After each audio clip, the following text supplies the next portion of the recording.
Hello hi welcome to Aadya media. ఈరోజు మనతో పాటు ఉంది గెస్ట్ ఇమ్మంది రామారావు గారు, సీనియర్ జర్నలిస్ట్. ఆయనతో మాట్లాడుతున్నాం. హలో సార్, నమస్తే. నమస్తే బాబు. ఏంటి సార్, లోకేష్ గారు పాదయాత్ర చేస్తుంటే విజయసాయి రెడ్డి గారు ట్వీట్ పెట్టారు, పర్మిషన్ ఇస్తాను సులభ్ కాంప్లెక్స్లు పెట్టుకోని. ఏంటి సార్, దీన్ని ఎలా చూడొచ్చు అసలు? ఎందుకని అలా కామెంట్ చేస్తున్నారు? ఆ సులభ కాంప్లెక్స్లో ఏదో ఉంటుంది కదా, దాంట్లో పాత చెప్పు తీసి ముంచి ఆయనకి దేహశుద్ధి చేయాలి. ఎందుకంటే ఎవరైనా వయసును బట్టి స్థాయిని బట్టి మాట్లాడాలి. అసలు సులభ కాంప్లెక్స్ అనేటువంటి మాట ఆయన నోటంటే ఎక్స్పెక్ట్ చేస్తామా?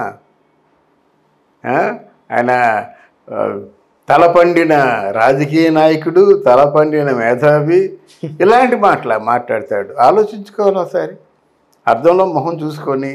ఎవరైనా బతుకు ఎలాగైపోయింది, ఏదైనా మంచి స్పీచ్ ఇస్తే మొత్తం దేశం అంతా చెప్పుకుంటారు, కానీ సులభ కాంప్లెక్స్ గురించి మాట్లాడితే ఎంత అసహించుకుంటారండి.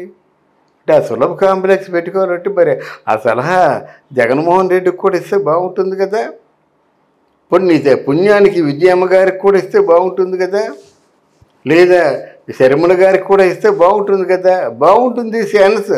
అప్పుడు శర్మలమ్మ అయితే సరైన సమాధానం చెప్తుంది, అంతే కదా. మరి వీళ్ళంతా వాళ్ళంతే కదా, వాళ్ళే కూడా తోలేశారు కదా జగన్మోహన్ రెడ్డి.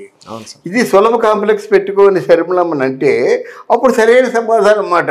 దేంట్లో ముంచో ఏదో చేసి మొత్తానికి సరిగ్గా జీవితాంతం మర్చిపోలేకుండా సమాధానం చెప్తుంది కదా. పాపం అక్కడ లోకేష్ ఏం చెప్తాడు, మెతక వాళ్ళ అన్నయ్య మెతక ఏదో పార్టీలో ఉంటారు, ఆ ప్రజాసేవ చేసుకుందామని ఆలోచన ఉంది, ఆయనకు విజన్ ఉంది, ఆంధ్రదేశానికి ఉపయోగపడుతుందేమనేటువంటి ఆశతో ఉన్నారు. ఆ పనులు చేస్తున్నప్పుడు మీరు చేసి చూపించండి. 4 సంవత్సరాలుగా మీరు ఏం చేస్తున్నారు? భజన చేస్తున్నారా? పడుకున్నారా? మీ ఆస్తులు పెంచుకున్నారా? మీ పార్టీని భ్రష్టత్వం పట్టించేశారే. మీ పార్టీని ఎవరైనా చూస్తున్నారు? ఇప్పుడు ఎంత తిట్టకుండా తిడుతున్నారు అన్నమాట. మరి అది మీకు వినబడటం లేదా? సులభ కాంప్లెక్స్ పెట్టుకోండి, పెర్మిషన్ ఇవ్వాలంటే అని. సులభ కాంప్లెక్స్ ఎందుకు? వాళ్ళు వేల కోట్ల అవసరమైనట్టయితే లక్షల కోట్ల రూపాయలు కూడా వ్యాపారం చేయగలరు, సంపదని సృష్టించగలరు. వాళ్ళ సంపదని సృష్టించడం ఎలాగో తెలుసు. నీకేం తెలుసు? నీ బాస్కేమో తెలుసు. ఏదో నవరత్నాలు అని చెప్పేసి అది మామూలుగా దాన్ని ఏమంటారు, సత్తు పథకాలు, నకిలీ పథకాలు ఇవ్వడం తెలుసు తప్ప ఈ నిజమైన పథకాలు కాదు కదా. అందరికీ ఇవ్వడం కూడా తెలిసింది కాదు కదా. ఎవరో మీ వైఎస్ఆర్ కాంగ్రెస్ పార్టీలో ఉన్నటువంటి కార్యకర్తలకి ఎవరికో 10 మందికి ఇచ్చినట్టు అయిపోయినట్టేనా? అరకొరగా అందరిలో అసంతృప్తి ఉంది. వాళ్ళ అసంతృప్తి ముందు రూపు మాపండి, అంతేగాని లోకేష్కి ఏమి ఇస్తారండి? మీరు ఏమి ఇవ్వగలరు చెప్పండి? లోకేష్ ఎంత తెలివైనడు. అసలు మొట్టమొదటిసారిగా అకౌంట్లో డబ్బులు వేయడం అన్నది కనిపెట్టిన వాళ్ళు ఎవరు తెలుసా మీకు? లోకేష్ కనిపెట్టాడు. లోకేష్ చెప్పాడు మాట వాళ్ళ నాన్నతో.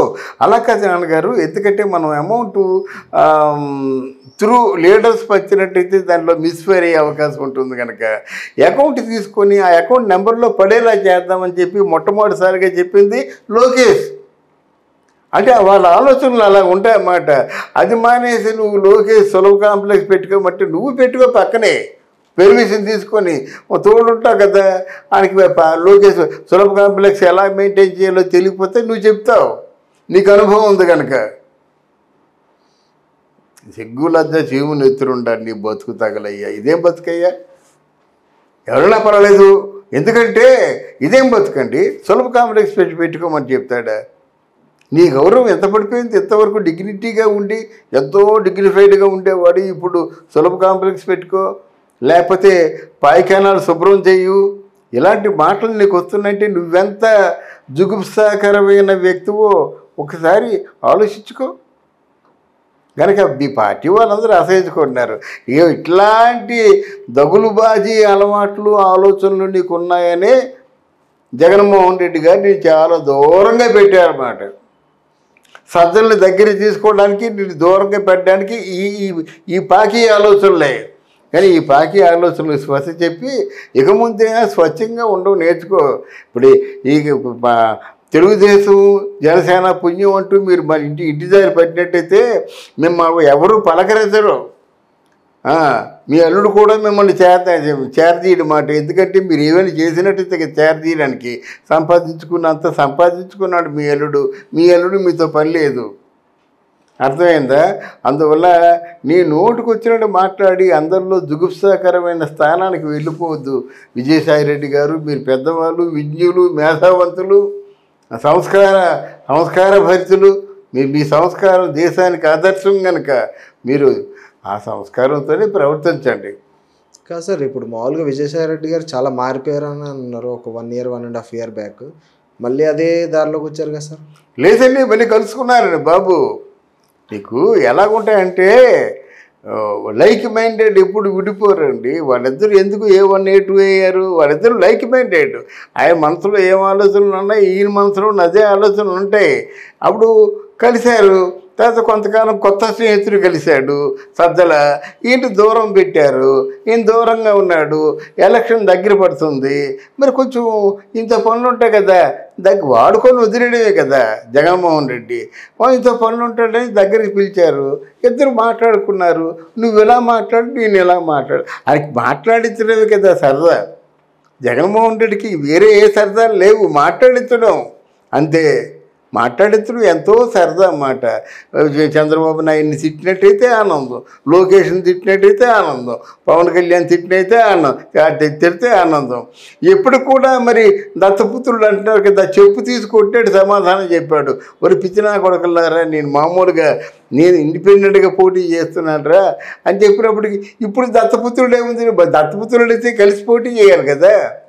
ఇప్పుడు నువ్వు దత్తపుత్రుడు అని చెప్పేసి నిజంగా మోదీకి దత్తపుత్రుడు అనగలవా నువ్వు దమ్ముంటే?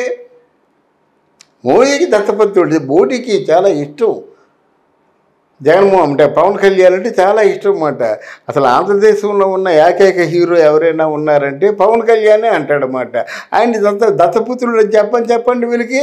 నిజంగా దత్తపుత్రుల్లాగే చూసుకుంటున్నారు. దత్తపుత్రుల్లా చూసుకోబట్టే ఎన్డీఏ ఇన్విటేషన్ ఆయనకు అందింది. ఇంతమంది ఉన్నారు, ఎవరికైనా ఇన్విటేషన్ పంపించలేదు కదా, ఆయన్ని పంపించారు. అది అంతేగాని కేవలం అంటే మనుషుల తాలూకు మంచితనాన్ని చూసి మీ నోటుకు వచ్చినట్టుగా గలీజీ కబుర్లు, చండాలమైన కబుర్లు, పాకీ కబుర్లు మాట్లాడితే పాకీ వాళ్ళలాగే మిగిలిపోతాం. అది విజయసాయిరెడ్డి గారు రైల్వే జోన్ తీసుకొస్తా అని ఎప్పుడో ఎన్నికల ముందు చెప్పారు సార్. 2019 అప్పుడు నెగ్గాక కూడా అన్నారు. కానీ ఇప్పుడు వరకు రైల్వే జోన్ తీసుకురాలేదు వైజాగ్కి. వాళ్ళు ఏం చేస్తారండి బాబు? వాళ్ళు ఏం చేయలేరండి. వాళ్ళు కేవలం డబ్బులు వాళ్ళు మెయిన్ పాలసీ ఒకటండి, దోచుకో పంచుకో దాచుకో అండి. దోచుకున్నారండి మొత్తం అంతా. అందులో 90% వైఎస్ జగన్మోహన్ రెడ్డి గారి తాలూకు బొక్కసంలో దాచుకున్నారండి. తర్వాత మిగిలింది ఏదైనా ఉన్నట్టయితే 10% పంచుకున్నారండి. ఆ పంచుకుంది ఎవరి మటుకు వాళ్ళు దాచుకుంటున్నారండి. ఎంత పంచుకున్నా 5గురే కదా ఉన్నారు, మిగతా వాళ్ళు ఎవరు లేరు కదండి. మిగతా వాళ్ళు ఉన్నారో లేరో మనకు తెలీదు. ఆ 151లో కూడా 5-6 ఉన్నారు అంతే, పేర్లు తెలిసిన వాళ్ళు. మిగతా వాళ్ళ పేర్లు వాళ్ళకి కూడా తెలీదు, జగన్మోహన్ రెడ్డికి కూడా తెలియదు అన్నమాట. అలాగున్నారు. ఇప్పుడు సమయం వచ్చింది కదా, సరిగ్గా నిక్కేది మూమెంట్ వచ్చింది కాబట్టి ఇప్పుడు ఇట్లాంటి కన్నింగ్ ఆలోచనలు, ఇట్లాంటి పాకీ ఆలోచనలు, ఇట్లాంటి పాకీ మాటలు బాగా మాట్లాడతాడు. ఎవరు? మన విజయసాయిరెడ్డి. అందుకే దగ్గరికి పిలిచాడు. ఆయన ఒక బాణం వదిలాడన్నమాట, పాకీ బాణం. అది okay sir, thank you sir. Thank you అమ్మా, థ్యాంక్ యూ వెరీ మచ్.